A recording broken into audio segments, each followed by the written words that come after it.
Gabut, nggak ngapa-ngapain sama video ini, mending kita story of my life. Sebelum itu gue mau nanya, siapa yang kayak gue juga yang kalau misalnya datang ke suatu tempat nih, itu selalu mepet. Gue karena kecerobohan gue itu, karena sifat gue yang suka datang mepet sama waktu yang udah ditentuin, akhirnya gue ketinggalan pesawat. Ini kejadian waktu kemarin pas gue ke Bali, itu pas pulang dari Bali ke Jakarta. Pas kemarin ke Bali itu, gue pulang duluan bersama 4 teman gue lainnya. Dan yang pulang naik pesawat bareng di hari itu juga tuh, gue berdua doang nih sama salah satu temen gue. Kita udah tujuan, gue kan ke Jakarta, kalau temen gue ke Jogja, dan kita beda jam. Temen gue tuh jam 16.30-an, kalau gue jam 15.30. Itu kita makan dulu, jadi kita beli oleh-oleh, habis itu makan. Tuh udah kelar makan di jam 1 lewat. Cuma karena ngobrol kelewatan. Tadinya gue udah mikir kayak setengah 2 cabut dari tempat makan buat ke bandara, jadi nggak apa-apa lebih nunggu lama di bandara dibanding gue harus buru-buru.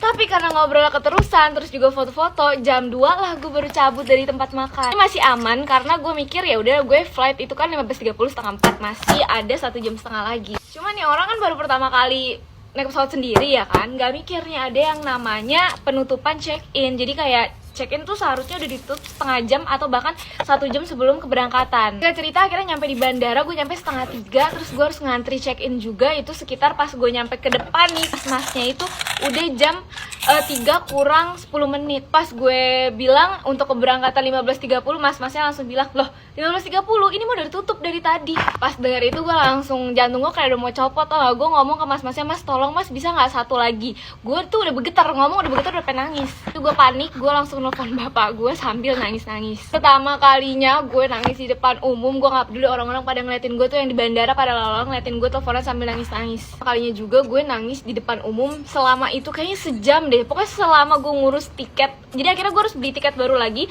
1,1, yang padahal tiket sebelumnya 1,2. Jadi kayak duit gue melayang sia-sia, dan gue bener-bener nangis parah itu. Mungkin karena abis nangis kan lama-lama, akhirnya di pesawat gue beneran tidur, capek nangis mulu.